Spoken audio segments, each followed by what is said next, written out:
간편한데 맛까지 좋은 다이어트 추천해 드릴게요. 파우치에 우유만 부어 20초간 흔들어 드시면 됩니다. 서리태 단백질과 건조효모로 한 끼에 필요한 영양소들이 알차게 들어있습니다. 정말 맛있는 비타샵 블랙 스무디 다이어트. 구독자 여러분 안녕하세요. 마키아벨리입니다. 저는 오창익입니다. 정치를 보는 눈 마키아벨리. 오늘 아주 특별한 손님을 모셨는데요. 익숙하신 분들도 꽤 계실 텐데 인사 나누겠습니다. 현근택 변호사 오셨습니다. 어서 오십시오. 네, 안녕하세요. 현근택입니다. 네, 아이고. 오랜만에 불러주셔서 고맙습니다. 네, 아유, 저야말로 오랜만에 나와주셔서 네. 감사합니다. 반가운 얼굴, 그리운 얼굴. 와, 현 변호사 나왔다 이런 분도 계실 텐데 일단 가장 궁금한 네. 근황이 궁금해요. 어떻게 지내십니까? 일단은 뭐 작년에 뭐 연말 정도부터는 이제 방송 출연은 좀 없었었고요. 네네. 아마 이제 총선 준비 있었는데 총선 과정에 뭐 있었던 일은 다분 아실 것 같고 그 다음에는 이제 좀 아무래도 이제 선거 직접 출마를 못했으니까 네네. 이제 조용히 뭐 그냥 변호사 일하고 방송도 사실은 이제 최근에야 한 1, 2주 전부터야 좀 이런 유튜브 같은 게 좀 나가고 있어서 뭐 특별한 일은 없어요. 원래 뭐 직업이 제가 뭐 정치인은 아니고 네. 정치 본업을 하는 게 아니잖아요. 정치를 희망한다 정도였기 때문에 본업은 변호사 일이고 변호사 일을 사실은 한 4, 5년 만에 그전에는 이제 뭐 다른 변호사님 밑에 좀 이렇게 두고 이제 그분 도움을 많이 받았었는데 지금은 이제 제가 직접 하거든요. 네. 서면도 쓰고 재판도 다니고 오랜만에 하고 있어요. 아. 그러다 보니까 변호사 일에 한 네. 20년 정도 했는데 새삼스럽게 좀 이제 재미를 느끼면서 아, 그래요? 변호사 일 열심히 하고 있습니다. 원래 변호사 일을 오래 하면 네. 재미가 떨어져가지고 막 그렇죠. 몸살을 앓는 맞아요. 분들이 보통 많던데요. 네. 한 10년 정도 넘어가면 재미가 없어요. 그러니까요. 그래서 보통 정치에도 관심 많이 네네. 갖는데 저도 한 5년 정도는 변호사 일을 직접 하지는 않았어요. 방송이라든지 뭐 이런 걸 주로 네네. 했었고 이제 다른 이제 변호사님 도움을 많이 받았었는데 이제 그분이 이제 나갔고 이제 저가 직접 하게 됐는데 4, 5년 만에 새로 하는 거잖아요. 오랜만에 하니까 이게 감회가 새롭다. 네, 재밌어요. 네. 재미도 있고 그다음에 예전에는 이제 보통 뭐 이렇게 전화도 많이 잘 안 하고 이랬는데 요즘은 제가 뭐 전화도 하고 심지어 네. 주말에도 네. 뭐 이렇게 의뢰인들도 만나기도 하고 상담도 만나기도 하고 주말에 나가서 사무실 때 일도 해요. 네, 서면도 쓰고 네. 그래서 이제 오랜만에 하니까 좀 이제 처음 할 때만큼은 아닌데 보통은 한 5년 차 정도까지 굉장히 열심히 하고 10년 차 정도 되면 이제 할 만큼 했다 보고 한 네. 15년 넘어가면 좀 이제 지루하거든요. 그러니까요. 근데 제가 한 15년 넘어가면서부터 정치 일을 좀 하다가 이제 20년 정도 돼서 다시 한 5년 차 정도 온 것 같아요. 그래서 요즘은 앞으로 5년은 끄떡없이. 그럴 것 같습니다. 아니 현 변호사님 이제 출마를 하신 거잖아요. 하여튼 그런데 그때 이제 보통 유권자들의 마음 또 우리 구독자들의 마음은 뭐냐면 21대 국회와 다른 22대 국회가 돼야 된다. 그리고 뭐 일종 효능감을 보여줘야 된다. 뭐 역할을 제대로 해야 된다. 이런 요구들이 많았고 그런 요구의 연장으로 현 변호사님 같은 분이 국회의원이 되면 좋겠다. 이런 여론도 상당히 있었는데 뭐 하여튼 안 됐지만 어떤 국회의원, 어떤 정치인 또 정치인이 된 다음에 직업으로서의 정치인 된 다음에 어떤 일을 해보고 싶으셨어요? 그러니까 정치 이 프로 자체가 이제 마키아벨리 네네. 뭐 민주론 저도 뭐 오래전에 읽어봤는데 사실은 최근에도 한번 읽어본 것 같아요. 네. 네. 근데 예전에 읽었을 때는 그 좀 어렵거든요. 대화 네네. 내용이 이렇게 그 시대 상황을 모르면 잘 모르는 부분이잖아요. 근데 최근에 다시 보니까 어제 보면 약간 이제 굉장히 뭐 권무술수라든지 이런 걸 이제 강조하는 그러니까 결국은 이기는 자가 뭐 결국은 정치인이 된다 이런 취지잖아요. 큰 틀로 보면.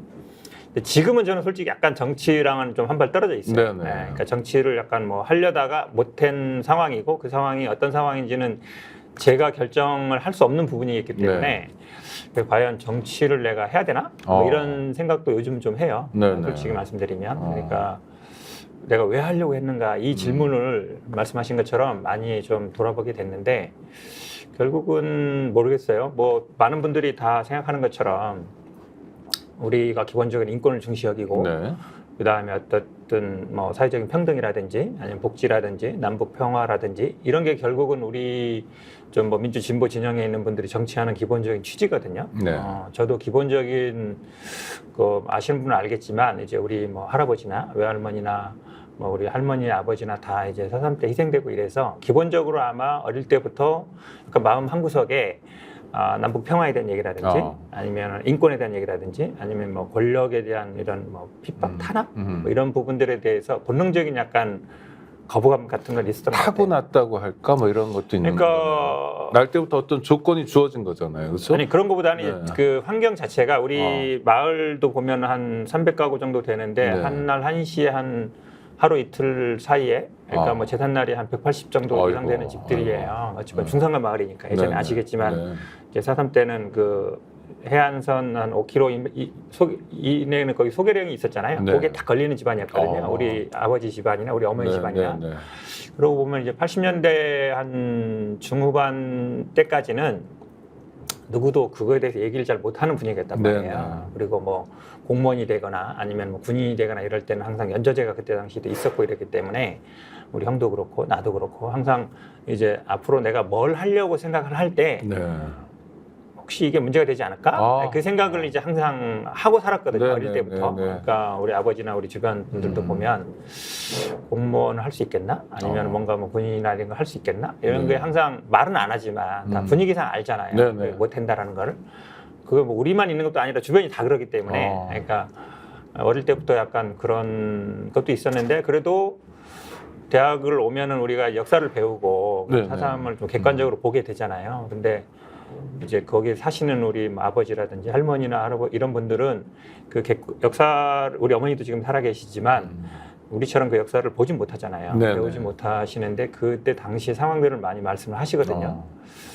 그 우리 아버지 같은 경우도 사실은 39년생이니까 48년이면 한 10살 때 정도잖아요. 네, 네. 그러니까 초등학교밖에 못 나왔어요. 네. 우리 어머니도 학교 자체에 가보지도 못했고. 아이고. 그게 대부분 근데 우리 이모들이나 우리 삼촌님들 보면 대부분 그랬어요. 네. 그러니까 그런 데서 자랐기 때문에 약간 어찌 보면 어릴 때부터 체질적으로 약간 그런 권력이라든지 탄압이라든지 인권이라든지 이런 문제에 대해서는 약간 이제 감수성이 있을 수밖에 없는 네. 상황이어서 정치를 하게 될 때도 그 자연스럽게 좀 끌렸다 그럴까요?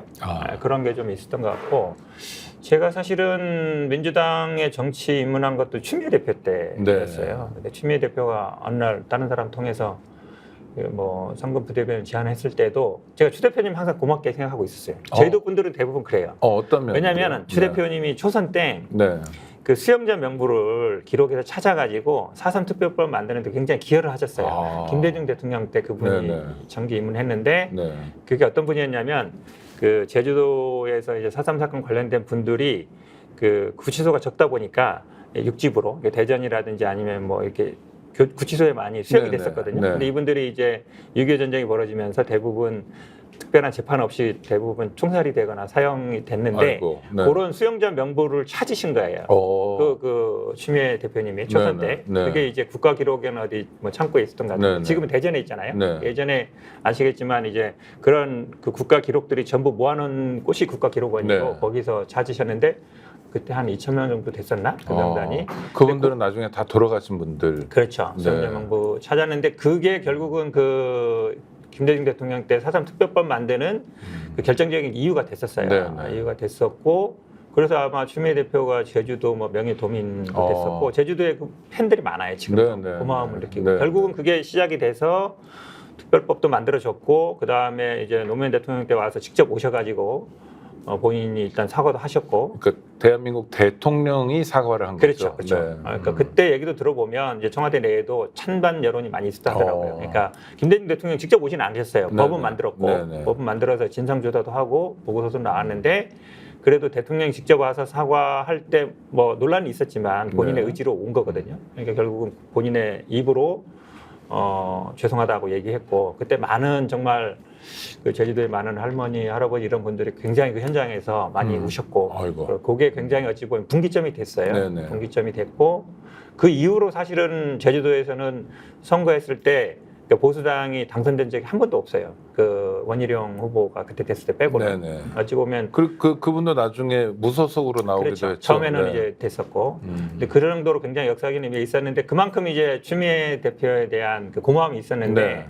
추미애 대표가 그렇게 딱 제안을 해줬을 때, 뭐 다른 분이었으면 제가 아마 조금 고민했을 것 같은데 평소에 이제 고마움이 있어서 네, 네. 그때 이제 바로 또 제가 한번 해보겠다 이렇게 해서 아마 정치에 좀 발을 들여놓은 게 된 것 같아요. 네.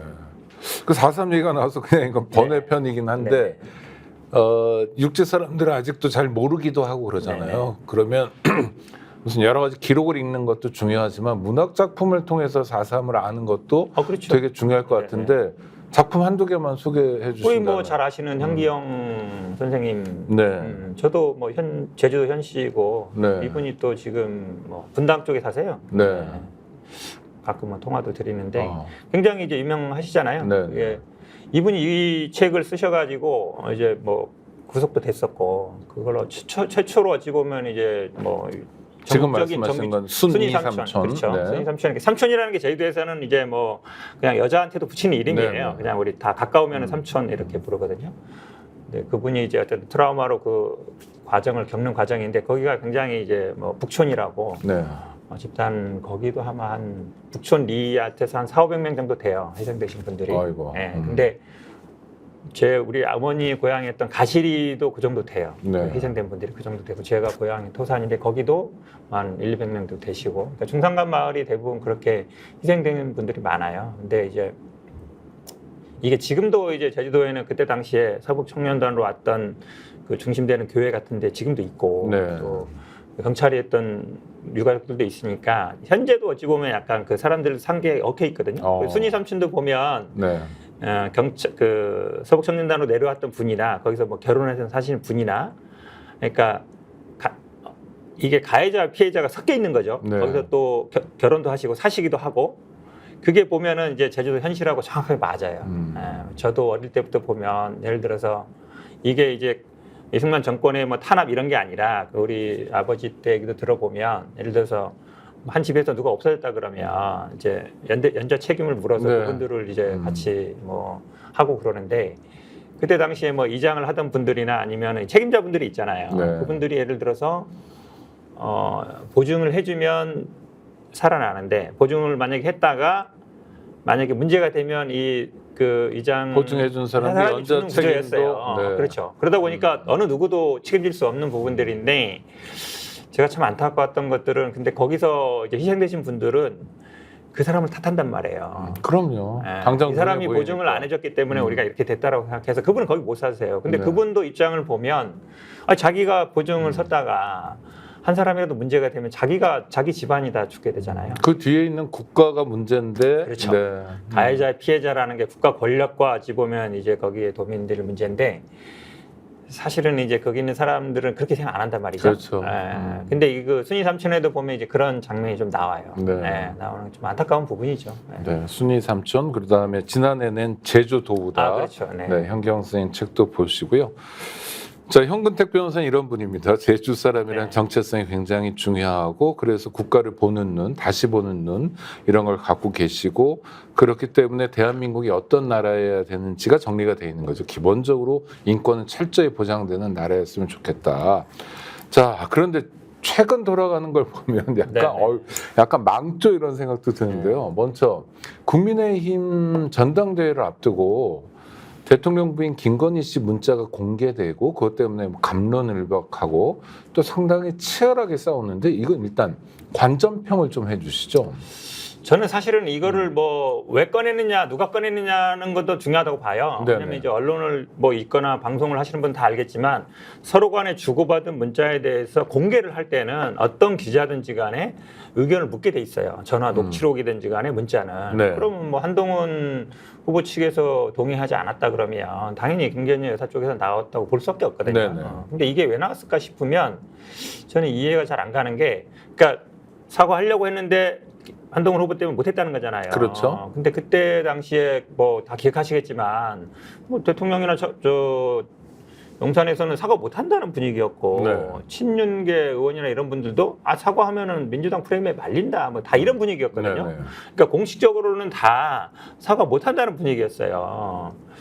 근데 그거를 뭐 개인적으로 평소에 뭐 문자를 많이 주고받았다고 해서 한동훈 장관 당시 비대위원장한테 뭐 허가를 받아서 사과해야 되나? 그것도 좀 이해가 안 가요. 그렇죠. 먼저 사과가 필요하다면 하면 되죠. 본인이 하면 되는 거예요. 근데 어려운 게 아니죠. 그렇죠. 네. 하면 되는 거고 사실은 뭐 대통령실에 직접 하든가 아니면 본인이 그냥 나와서 하면 되는 네, 건데 네. 그거를 한동훈 비대위원장한테 허가 받아서 한다는 것도 이해가 안 가고 네.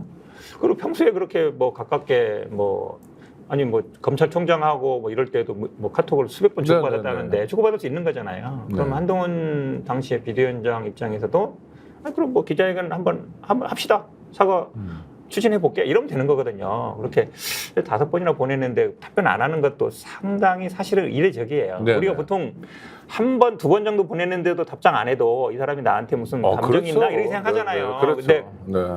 그렇게 장문을 보냈는데 차라리 읽지나 말든가. 네. 텔레그램 읽으면 표시가 나잖아요. 네네. 그럼 보통 사람들은 읽기 싫으면 그걸 보질 않아요. 그냥 텔레그램 와도. 아, 부담스러운 상대면 네네. 그것도 그냥 뭐 그것도 안 읽어버리잖아요. 방법이죠. 네. 그냥 근데 읽어보고서 또 답변 안 하는 것도 참 좀 일반적이지 않아요. 네. 두 분 다 저는 이해할 수 없는데 이게 또 전당대회 과정에 나와서 서로 또 그걸 뭐 사과하려는데 안 했다느니 또 뭐 한 것도 참 희한해요. 그러니까 총선 참패의 책임이 한동훈 당시 비대위원장에게 있다를 얘기하고 싶은 거고, 그렇죠. 그러니 전당대회에서 이 사람 뽑으면 안 된다가 그렇죠. 핵심인 거잖아요. 네. 영향을 미치고 있나요 지금? 근데 뭐 데이터상으로 보면 뭐 영향은 별로 없는 것 같아요. 물론 당원들만 상대로 한 여론조사는 없죠. 그것도 네. 불가능하고. 네. 근데 보통은 이제 국민의힘 지지층 상대로 한 여론조사 나오잖아요. 그 다음에 무당층과 지지층 이렇게 보면, 근데 여론조사의 대체적인 흐름 보면 국민의힘 지지층을 상대로 한 지지율이 국민의힘 지지층과 무당층을 상대로 한 지지보다 국민의힘 지지층을 상대로 한 여론조사율이 더 높게 나와요. 한동훈 네, 후보에 네, 대해서. 그렇게 본다 그러면 당원들에 조금 더 가깝잖아요. 데이터상으로. 네. 조금 더 높을 것 같은데, 근데 사실은 이제 일반적으로도 그러니까 총선이라는 거는 임기 중반에 치러지는 대통령 임기 중반에 치러지는 선거고, 우리나라는 뭐 권력이 기본적으로 대통령에 대한 평가지 뭐 한동훈 장관에 대한 평가는 아니거든요. 그렇죠. 그렇게 본다 그러면 많은 분들이 얘기하는 것처럼 저도 뭐 대통령과 국민의힘의 역할 한 7대3 정도로 보는 게 맞다고 봐요. 네. 대통령의 역할이 그만큼 크죠. 그렇게 본다 그러면 이 총선 참패는 대통령에 대한 평가, 중간평가의 성격이었기 때문에 한동훈 후보 뭐 비대위원장이 잘못해서 선거 졌다. 이거는 제가 보기에 잘 안 먹히는 거라고 봐요. 그건 아마 국민의힘 뭐 지지자들도 그렇게 생각할 것 같고요. 근데 어대한이라고 그래서 이제 결선도 없다 이런 분위기에서 지금은 결선은 간다 이렇게 바뀐 겁니까? 아니면 어대한 분위기가 계속하는 겁니까? 저도 사실은 이제 민주당 전당대회나 최고위원 선거보다 네. 이 국민의힘 재밌잖아요. 더 재밌잖아요. 네. 원래 막 뭐 싸우면 싸우는 게 원래 재밌죠. 재밌잖아요. 네. 그리고 하고 처음에 관심사니까 네, 네. 저도 평소에 전화 안 하던 뭐 대구나 뭐 부산 분들, 네, 뭐 네. 언론인이나 아시는 분들이나 방송하면서 아시는 분들한테 많이 물어봐요. 네. 물어보는데 조금 다른 것 같아요. TK 쪽하고 PK 쪽하고. 네, 네. PK 쪽 분들은 보면 그래도 어대한 분위기 아닌가 이렇게 얘기하시는 것 같고, 근데 TK 쪽들은 들어보면 완전히 아니다. 네. 한동훈 장관은 완전히 이제 선 그었다. TK 쪽은 이렇게 보는데, 그게 중요한 포인트가 뭐냐면 사실은 우리가 민주당 전당대회도 광주 지역의 여론을 굉장히 중시 여기거든요. 네, 네. 그게 결국은 수도권으로 이어진다고 보고, 네. 그러니까 수도권에 있는 당원들도 많이 보면은 아버지나 할아버지 고향이 호남 분들이 되게 많잖아요. 그거는 수도권에 있는 국민의힘 당원들도 비슷해요. 네. 분들도 보면 아버지나 뭐 어머니나 고향이 TK 쪽인 분들이 많거든요. 그런 분들이 아무래도 영향을 많이 받아요. 일종의 뿌리군요. 그렇죠. 네. 그게 이제 결국 수도권적으로 올라오는데, 네, 네. 그러니까 TK, PK 합이 한 40%로 보고 수도권이 37%로 보는데 당원 비율이, 네, 네. 그 중에 핵심은 또 TK 지역이고, 근데 거기에서 만약에 한동훈 후보에 대한 비토 정서가 강하다 그러면 물론 당원들은, 그러니까 현역 의원들도 보면 지금 한동훈 후보 주변에는 비례대표라든지 아니면 뭐 공천받은 몇 분이 안 된다는 거예요. 네, 10여 분 네. 내외라는 거거든요. 그러니까 TK에 있는 의원들은 대부분 약간 한동훈 후보에 대해서 약간 비토 정서가 있고, 네. 그러면 아마 막판으로 가면 대부분의 여론은 그렇게 보더라고요. 그러니까 지금은 이제 오더를 내리거나 한쪽으로 이제 줄을 안 대지만 막판으로 가면 아마 TK 쪽에 있는 의원들은 한동훈 후보를 좀 비토할 가능성이 있다라고 봐서, 그러니까 여론조사 지표상으로는 지금 뭐 결선까지 안 가는 걸로 보지만 TK 쪽이나 이쪽의 분들 보면 결선 갈 수 있다라고 보는데, 결선 가도 근데 한동훈 후보가 이기지 않겠냐, 네. 이렇게 보는 것 같아요. 그러니까 윤한 갈등이라는 건 약속대련이 아니라 실제로 존재하는 갈등이고, 윤석열 대통령 또는 대통령 부부 입장에서 한동훈 후보는 절대 안 된다. 이건 사실이라고 봐야 되는 건가요? 그렇죠. 지금 뭐 뭐 그쪽하고 가깝다고 보는 뭐 서정욱 변호사라든지 네. 이런 분들이 그런 얘기를 하잖아요. 왜 그러냐면 뭐 권력이라는 게 아시겠지만 부자 간에도 나누기 어렵다고 하는 거기 때문에 네. 그러니까 윤석열과 한동훈의 관계는 뭐 검찰이 20년 선후배 사이지만 결국은 윤석열 대통령 입장에서는 아니 내가 법무부 장관도 시켜주고 비대위원장도 시켜주고 정치인으로 키워줬는데 네가 그럴 수 있어? 라고 생각할 것이고 한동훈 지금 후보 입장에서는 본인도 이제 정치를 결심한 거잖아요. 네. 당대표 나온다는 얘기는.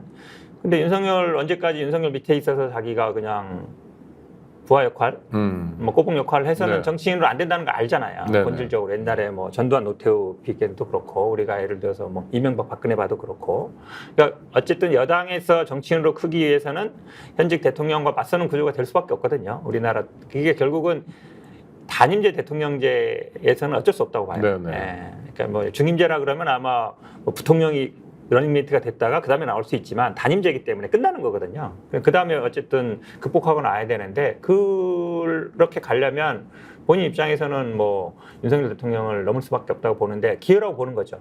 윤석열 대통령이 일단 지지율이 낮고 여당 내에서도 다음에 뭐 총선 지방선거라든지 대선을 윤석열 대통령 앞세워서 치를 수는 없다라는 걸 보기 때문에 일단은 지지율이 낮고 여당 내에서도 앞으로 선거는 새로운 사람이 나와야 되는데 본인이 가장 큰 장점은 차기 지지율에서 본인이 1위 하고 있다는 얘기잖아요. 그 여당 당내에서는 내에서. 그렇죠. 일정이죠. 네. 근데 국민의힘 특징은 누가 딱 그 지지율 1위 나온 사람이 오면 글로 확 가는 경향이 있어요. 옛날 반기문 때도 보면 네. 다 글로 갔잖아요. 사실 윤석열 대통령도 또 그런 그렇게 케이스죠. 갔잖아요. 그러니까 밖에서 지지율 1위 하고 있을 때에도 막 40~50명 되는 국회의원들이 막 출마 선언할 때 막 가서 네네. 지지선을 거의 뭐 지지하고 막 뒤에 서고 그랬잖아요. 그게 약간 이제 권력에 대한 맹종이라 그럴까요? 그게 조금 민주당과는 좀 다른 면이에요. 네네. 민주당도 그런 면이 있지만 민주당은 그래도 자기와 그동안 어떻게 해왔는지 중시 여겨요. 386이라든지 네네. 예전에 운동을 같이 했다든지 민주화운동을 같이 했다든지 그런 관계들이 20~30년 동안 지속된 관계들이 영향을 미치는데 국민의힘 같은 경우에는 뭐 지지율이 깡패라고 지지율이 잘 나오는 분들한테 거의 줄을 선단 말이에요. 하긴 근데 반기문도 어떤 면에서는 노무현 정부의 그렇죠. 사람인 거잖아요. 저 외교부 장관의 유엔 사무총장까지. 윤석열은 문재인 정부의 그렇죠. 사람인데도 남의 식구인데도 줄 쓸 수 있다. 아 이건 참. 한동훈 장관도 마찬가지죠. 그러고 그렇죠, 보면 왜냐면 그렇죠. 지금 네. 뭐 장인 얘가 벌써 네네. 원희룡 후보가 공격하잖아요. 네. 장인이 아시겠지만 이제 진영구. 네, 예전에 뭐 조평구사 파업으로 유명하지만 그 전에는 이제 김대중 대통령 때 검사장 승진하고 잘 네, 나갔고 네. 또 경기도 광주에서 민주당 후보로 출마하려고까지 했었어요. 네, 네. 그다음에 뭐 이모부가 지금 뭐 예전에 민청학년 관련됐다는 얘기도 나오고 프레시안 뭐 설립 얘기도 나오는데 뭐 이모부는 제가 보기에 좀 사실은 가까울 수도 있고 멀 수도 있는데 네. 장인 장모는 가깝잖아요. 네. 그렇긴 한데 그것도 약간 아이러니죠. 그런데 어쨌든 본인이 믿는 거는 자기 위에 대안이 없다고 보는 거죠. 그러니까 본인이 이제 이렇게 할 수 있는 거라고 봐요. 네. 그런데도 불구하고 집권 여당은 대통령의 존재감이 가장 중요한 거죠. 그렇죠. 그러니까 지방선거가 됐다. 만약 한동훈 대표 체제가 됐다. 윤석열 대통령이 있어요. 그럼 유권자들의 마음이 한동훈이라는 새로운 얼굴이 생겼으니까 이제 한번 맡겨보자. 이렇게 가진 않고 여전히 윤석열 심판 뭐 이렇게 갈 것 같은. 그렇죠. 어떻게 보세요? 그러니까 윤석열 대통령은 지방선거 때도 대통령이고 네네. 한동훈 후보는 당대표가 되더라도 지방선거 때는 당대표가 아니에요. 왜냐하면 1년 6개월 전에 사퇴하게 돼 있거든요. 네네네. 그러니까 이번에 돼도 아마 내년인가 내후년 어쨌든 지방선거 전에 사퇴하게 돼 있어요. 2016년이 지방선거면 네. 5월이 지방선거면 2016년 1월인가 사퇴하게 돼 있어요. 네. 1년 6개월 전에 사퇴하게 돼 네, 네. 있거든요. 그 규정을 바꾸지 않는 한. 그럼 이제 지방선거 나가려는 지금 예를 들어 대구시장이나 뭐 지금 뭐 경북도 시장이나 이런 분들이 도지사나 이런 분들이 만약에 예를 들어 한동훈 후보가 당대표가 돼서 공천권을 행사할 거라 그러면 이렇게 못 해요. 근데 지금 뭐 충청도 쪽에 있는 광역자치단체장들도 안 만나주고 네. 대구나 뭐 경북도 안 만나고 왜 그랬어요? 다음에 공천 안 한다는 거 알고 있거든요. 네네. 근데 윤석열 대통령 그때도 대통령이에요. 임기는 1년밖에 안 남았지만 그러니까 다음에 당대표 이 공천권 행사할 사람이 누가 되더라도 윤석열 대통령하고 아주 맞서진 않을 거라 생각하기 때문에 그러는 거거든요. 네네. 결국은 정치인들은 공천이 중요하고 그러면 사실은 한동훈 지금 후보 입장에서는 독자적으로 자기 세력을 만들어야 되는데 모르겠어요. 제가 보기에는 뭐 아직도 좀 이렇게 그 토론회 하는 거 보면 아직도 검사 기질이 남아 있는 것 같고 네. 왜냐면 따박따박 반박하고 이러잖아요. 네. 본인이 뭐 사실 걸겠다는 걸 많이 얘기하더라고요. 근데 실제 걸진 못하잖아요. 예전 같으면 벌써 민주당에서 했으면 바로 고소고발하고 네. 바로 뭐 우리 유시민 작가한테도 막 네, 매덕식 했죠. 소송하고 네. 막 이러잖아요. 네. 그래서 벌써 했겠죠. 어. 근데 지금 보니까 원희룡 후보가 뭐 지금 사천 의혹, 그다음에 뭐 여론조사팀, 그다음에 뭐 또 뭐 하나 있었죠. 세 가지. 금감원 추천 중에 네. 세 개 중에 하나라도 뭐 문제되면은 사퇴하겠냐 이러니까 아마 당 선관위 제보했다 그러더라고요. 네. 그건 굉장히 예전 같으면 잘 상상할 수 없는 일이잖아요. 네네. 바로 고소고발하고 네. 바로 민사소송했을 것 같은데 약간 이제 정치적인 걸 하는 것 같은데 근데 토론회 할 때 보면 바로 약간 즉자적으로 나오잖아요. 네. 예.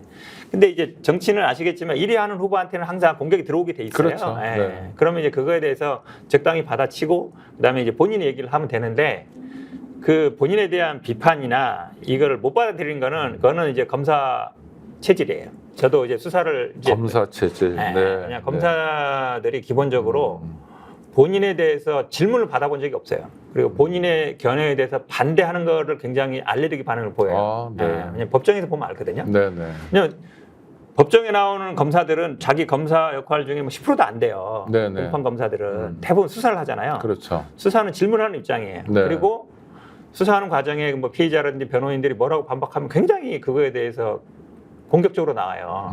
그러니까 왜 그렇습니까? 자기 시간을 빼서 먹는다는 거예요? 아니면 아니죠. 죄질이 나쁘다는 거예요? 아니. 아니면 그러니까 그 본인의 나는 완성도가 견해라든지 높다? 그렇죠. 아. 그러니까 모류. 네, 네, 네. 우리 견해는 무조건 옳다. 아. 그리고 우리가 하는 거에 대해서는 절대적으로 신뢰한다. 그리고 그러니까 반대 자체를 그러니까 토론 자체가 안 돼요. 그래서 수사 과정에 검사 보면. 탄핵에 대해서 검찰총장부터 조직 전체가 굉장히 격앙된 그렇죠. 반응을 보이는 게 그런 측면. 기본적으로 그래요. 그러니까 법정에서도 네. 우리가 기본적으로는 요즘은 이제 공판 중심주의이기 때문에 네, 네. 판사가 이제 역할을 하잖아요. 네. 그러면 무죄가 나더라도 네. 검사들은 본인들이 수사를 잘못했다고 절대 생각 안 하고 어. 의견이 다르다. 어. 우리와 판사의 견해가 다르다라고 생각해요. 네, 네. 동급을 생각한단 말이에요. 어. 지난번에 검사 탄압 왔을 때도 보면 네. 계속 검찰총장이 뭐 사법부에 대한 도전이다. 자꾸 이런 얘기 그러니까 나오잖아요. 사법방해 이런. 네, 얘기. 사법방해다. 네. 아니 검사는 사법부가 아니에요. 그러니까요. 행정직 공무원이에요. 네. 근데 본인들은 판사나 사법기관하고 비슷하게 생각하는 거예요. 그러니까 자꾸 사법방해, 사법 뭐 질서에 대한 아니, 도전이라고 그리고 생각하는 심지어 거예요. 문명도 얘기해요. 뭐 문명이 무너지고 야만이 된다. 그러니까. 역사의 5점이다. 네. 이거 오버잖아요. 한참 오바죠. 그러니까요. 그러니까 검찰 제도가 기본적으로 뭐 서구의 제도지만 네. 뭐 미국이라든지 서양에서는 이미 검찰은 기소만 담당하지 수사까지 담당하는 데는 거의 없어요. 그렇죠. 일부 수사권이 있어도 안 그렇죠. 하죠. 독일 잘 같은 아시겠지만 경우. 우리가 네. 지금 민주당 기본적으로 수사와 기소를 분리하자는 거고 예전에는 원님 재판하고 수사하고 기소를 다 한 사람이 했잖아요. 그렇죠. 그 규문주의라 네. 그러는데 네. 그러니까 재판하고 수사 기소는 분리된 거는 뭐 근대 사법 절차 들어오면서 분리됐고 네. 그다음에 이제 수사와 기소가 분리된 것도 100년이 넘었어요. 네. 기본적으로는 서양에 다 그렇게 하고 있고 독일, 일본도 이미 뭐 수사권이 있다 그러지만 실질적인 수사는 다 별개 기관에서 하거든요. 네. 미국 뭐 영미법 제도는 원래부터 그랬고 네. 근데도 아직도 본인들이 수사도 해야 되고 기소도 해야 되고 그다음에 재판도 우리가 다 해야 되는데 뭐 판사가 뭐 견해를 달리한다 이렇게 보는 거니까 아직도 제가 보기에는 전 근대적인 시각에도 머물러 있는 거고 성찰 이런 게 조직 내에서는 별로 불가능하죠. 불가능이요? 저는 불가능하다. 이 제도로 불가능해야 돼요. 왜냐하면 대한민국 검찰만큼 막강한 권한을 가진 조직이 없잖아요. 네네. 지금은 이미 대통령까지 나왔고 네. 뭐 법무부뿐만 아니라 뭐 고언이기 모든 기관들에 지금 다 검찰이 들어가고 있잖아요. 그렇죠. 금융까지도요. 금융까지 다 수립하고 있기 때문에 대한민국을 본인들이 없으면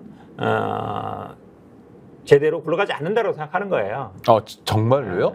예전에 우리가 그 육사 나온 군인들 보면 네네. 대한민국은 군인이 없으면 안 굴러가. 지들이 역사를 잡아야 돼. 60년대. 그렇죠. 80년대. 80년대까지 그랬죠. 네네. 저는 아직도 검찰은 그 정도에 머물러 있다고 봐요. 어. 우리가 없으면은 대한민국이 무너진다. 이 정도까지 생각할 거로 보기 때문에.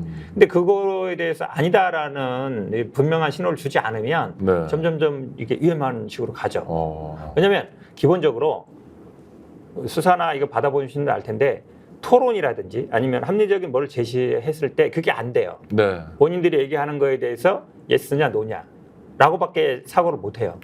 그러다 그러면 발전이 안 되잖아요. 민주주의라는 건 기본적으로 그렇죠. 상대방 견해와 나의 견해가 다를 수 있다는 네. 전제로 해서 토론이 돼야 되잖아요. 네네. 합리적인 게 결국은 합리적인 게 선택이 되고 그게 올바로 가는 게 민주주의란 말이죠. 네네. 근데 검찰은 그게 안 돼요.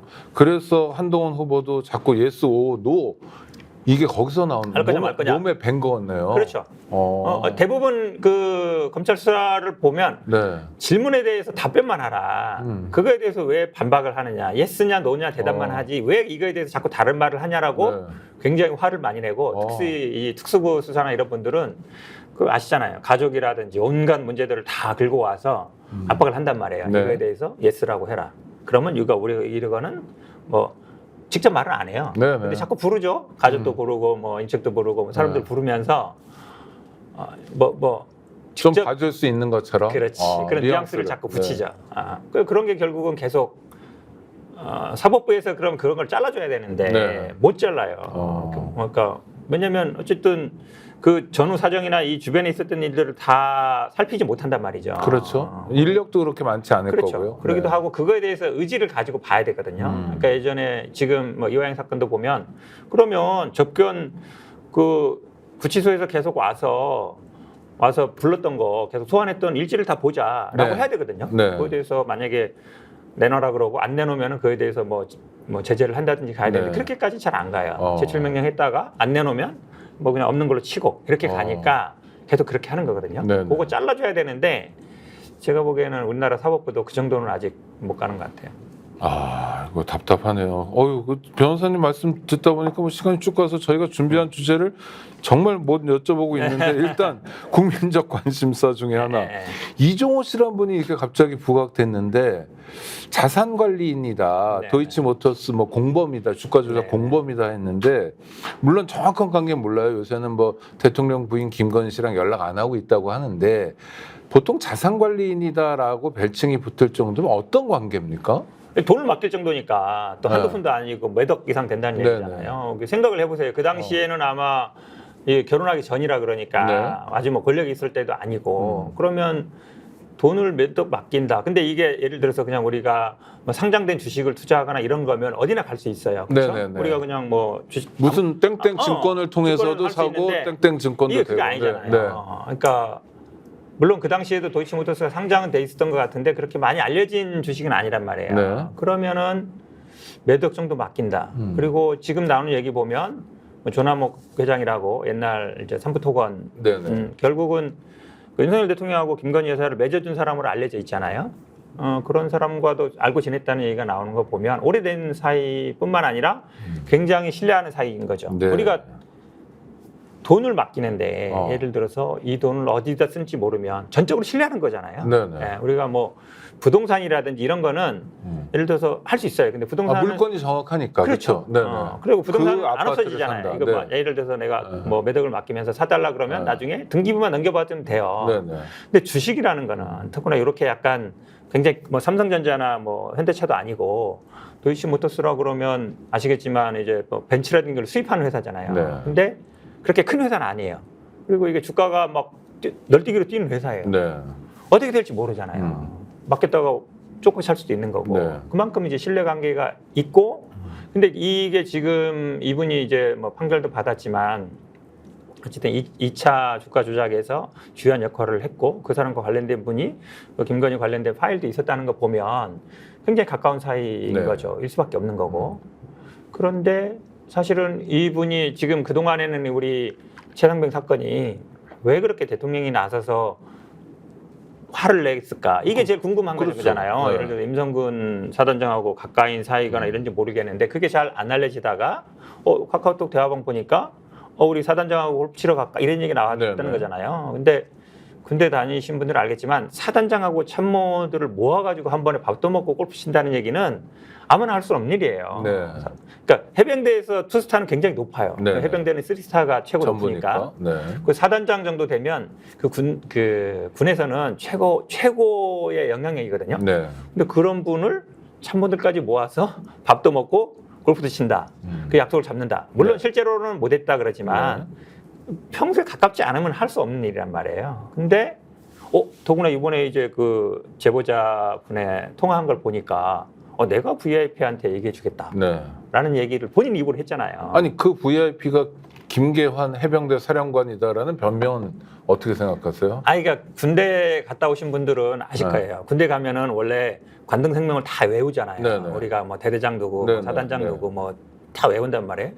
그리고 방문할 때도 있잖아요. 방문할 네. 때도 누가 오신다 이러잖아요. 그러면 사단장, 사령관 이런 명칭은 군대에서는 굉장히 중요한 명칭이에요. 작전 사령관 아니면 네. 해병대 사령관, 사단장을 VIP라 칭하지는 않아요. 군대에서 왜냐하면 그 이름 자체로 그 어찌 보면 권위와 군대에서는 지휘 계통에 있는 분이에요. 아니 그리고 해군 참모총장도 그렇게 안 부를 것 같은데 그렇죠? 그럼요. 네. 예.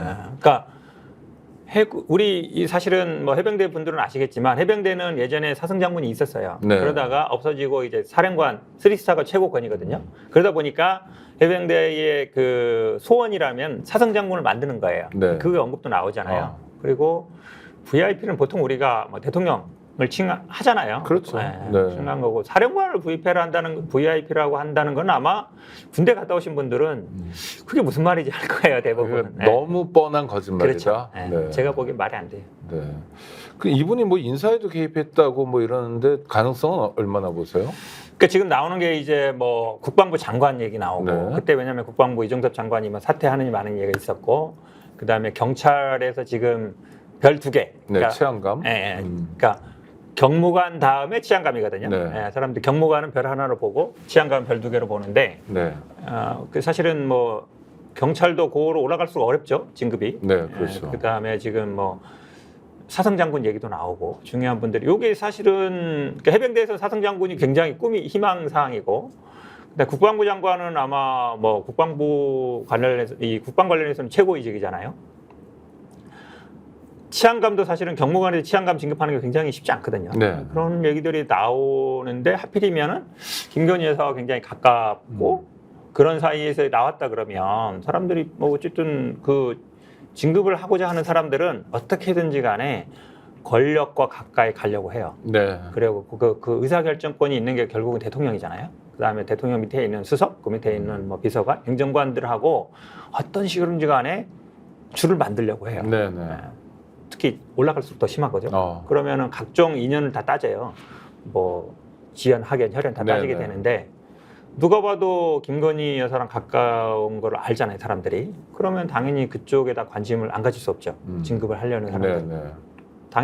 자연스러운 현상이라고 그럼 봐요. 지금 이제 그 공익 제보자 뭐 기억 변호사라는 사람이 제보하는 사실이 상당한 정도 개연성이 있다고 변호사님도 보시는 건가요? 그러니까 왜냐하면 지금 그분 뭐 김모 변호사 뭐 민주당 관련 인사를 하는데 어쨌든 이제 박정훈 대령 사건을 맡고 있는 계신 분인 것 같고. 네. 근데 이분하고 지금 이종호 대표라든지 아니면 그 송모 씨 옛날 경호처에 있던 분들 같은 경우에는 뭐 해병대 그 톡방 문제도 있지만 예전에 다 이제 뭐 같이 놀던 그렇죠. 사이. 네. 해병대 출신이긴 하지만 기본에 예전에 이제 청와대에 있을 때도 알았던 사람들이라고 얘기하고 있기 때문에 네. 그러니까 제가 보기에는 이종호 대표는 김건희 여사와 오래된 사이고 그다음에 그 송모 지금 경호처 분들은 예전에 대통령실에 같이 근무했던 분들하고 사이가 있다라고 보는 거기 때문에 예를 들어서 뭐 경찰, 군인 아니면 뭔가 뭐 사업을 하려나 진급을 하려는 사람들 입장에서는 당연히 관심을 갖고 볼 수밖에 없지 않은가. 왜냐하면 임성근 사단장 같은 경우에도 예전에 이제 MB 때 김태호 안보실 차장하고 같이 근무했다는 거잖아요. 네. 물론 경호처의 그 송모 씨는 모르겠어요. 같이 근무했는지 안 했는지 아직 나오진 않고 있지만 그러면은 어쨌든 그런 관계가 있는 게 아닌가라고 네. 볼 수밖에 없죠. 그럼 하여튼 이게 시작은 최 해병의 아주 정말 끔찍한 있을 수 없는 참극부터 시작됐는데 이게 막 꼬리를 물고 하여튼 여러 군데 돌아다니잖아요. 결론은 내야 되는 거 아닙니까? 그렇죠. 이게 국민 입장에서 확인해 봐야 되잖아요. 어떻게 확인해야 되죠? 결국은 이제 뭐 지금 경찰 수사에서는 임성근 사단장은 혐의 없다라고 네네. 불송치가 됐기 때문에 지금 그러면은 남은 거는 결국 우리 이 최희병 사건은 그 돌아가신 거에 대해서 치사 사건에 대해서 혐의가 누가 있느냐. 핵심은 이제 임성근 사단장이 하는데 그거는 빠졌고 이번에 그러면은 이 부분도 아마 뭐 특검을 통할 수밖에 없는 것 같고 그다음에 이제 수사 외압 부분이 남은 거잖아요. 수사 외압 부분은 공수처에서 수사한다고 하는데 하필이면 또 이제 이 공수처에 수사하던 검사가 하필이면 그 지금 그 주가 조작 관련했던 그 이종호 그분의 뭐 변호인이었다는 보도가 있었고 그 공수처 부장 검사도 또 뭐 같은 변호인 있다는 얘기가 있어서 그럼 공수처가 이 수사 외압범을 제대로 수사할 수 있는가? 이 부분에 대해서 이제 다시 또 의문이 드는 거잖아요. 네. 그 다음에 지금 문자 논란이나 지금 이제 VIP에서 뭐 통화했던 걸 보면 결국은 수사 외압뿐만 아니라 임성근 사단장을 구명하려고 했던 논란이라든지 지금 말씀하신 인사 문제라든지 이게 새롭게 나오는 거잖아요. 네. 새롭게 나오는 걸 보면 물론 지금 이제 뭐 민주당 입장에서는 청문회를 통해서 하겠다라고 얘기하고 있는데 청문회로 사실은 다 밝힐 수는 없어요. 네, 네. 결국은 최혜병 사건과 김건희 여사 사건이 저는 하나로 모아지고 있다라고 봐요. 왜냐하면 최혜병 사건은 그전에는 그다음에 돌아가신 치사 사건, 그다음에 외압 사건이었고 김건희 여사의 사건은 뭐 명품백 사건, 도이치모터 주가 조작 사건이었는데 여기에 이제 인사 개입 관련 아니면은 뭐 구명이 연결되는 네. 구조로 가고 있어서 이거는 제가 보기에 하나로 지금 같이 갈 수밖에 없지 않나 이렇게 보고 있어요. 그러니까 문제를 푸는 건 특검밖에 없다. 지금 지금 단계에서. 그렇죠. 네, 알겠습니다. 현근택 변호사의 안내로 현안을 몇 가지 짚어봤는데요. 앞으로도 좀 자주 뵙고, 네.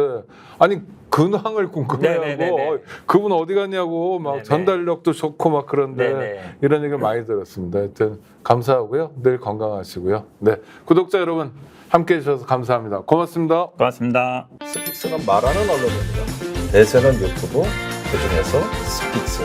좋아요, 댓글, 구독, 알림 설정. 여러분이 저희를 사랑해 주시고 우리가 여러분을 사랑하는 4가지 방법입니다.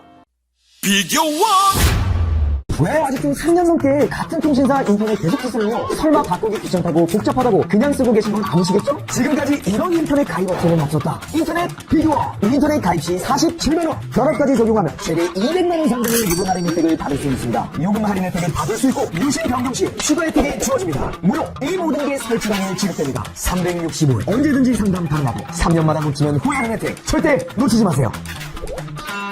인터넷 비교를 통해 인터넷 가입하고 지인에게 홍보해주세요. 본인 추천을 통해 가입한다면 5만 원이 추가로 지급됩니다. 지금 네이버에 인터넷 비교를 검색해 3초 만에 결정내고 비교해보세요.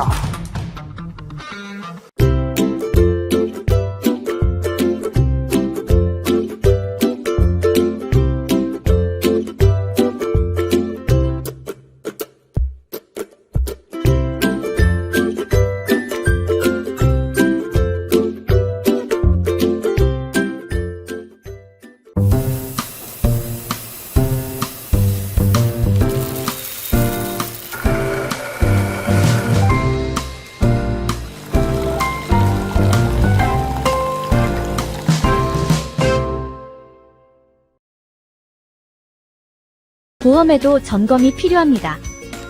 요즘 경기가 어려워서 보험료 내는 것도 부담스럽죠.